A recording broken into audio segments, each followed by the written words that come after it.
കാസർഗോഡ് വാർത്തകൾ. കാസർഗോഡ് വാർത്ത. മൊഗ്രാലിലെ മുഹമ്മദിന്റെ വീട്ടിൽ കള്ളം കയറി. മോരാലത്തെ മുഹമ്മദിന്റെ പെരയില് കള്ളം കയറി. മതിൽ ചാടിയാണ് കള്ളൻ വീട്ടുവളപ്പിൽ കടന്നത്. വര തുള്ളിയിട്ടാണ് കള്ളന് പെരന്റെ പഴുപ്പിലേക്ക് കയറിയത്. കള്ളൻ വാതിൽ തുറക്കുന്ന ശബ്ദം കേട്ടുണർന്ന മുഹമ്മദിന്റെ ഭാര്യ ആസിയ ഉറക്കെ നിലവിളിച്ചു. കള്ളൻ പാല് തുറക്കുന്ന കൂറ്റ് കേട്ടിട്ടണിച്ച മുഹമ്മദിന്റെ ഓള് ആസിബി വെച്ചും കൂക്കി. നിലവിളി കേട്ട് മുൻവശത്തുകൂടി കയറിയ കള്ളൻ അടുക്കളവാതിലൂടെ ഇറങ്ങിയോടി. കൂക്കുന്ന കേട്ടിട്ടാകുമ്പോ കൊട്ടിൽപ്പറത്തില് കയറിയ കള്ളന് കുച്ചിൽപ്പുറത്തില് കിഞ്ഞിട്ട് പാഞ്ഞു.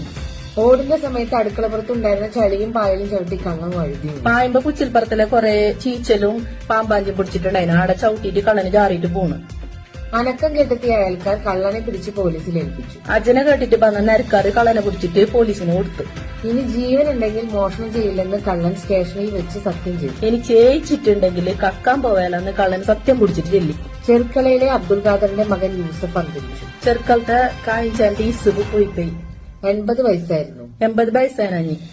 സുഖമില്ലാതെ കിടപ്പിലായിരുന്നു. കയ്യാത്ത കടത്തത്തിലായിട്ടുണ്ടായിരുന്നു. വാർത്ത കഴിഞ്ഞു.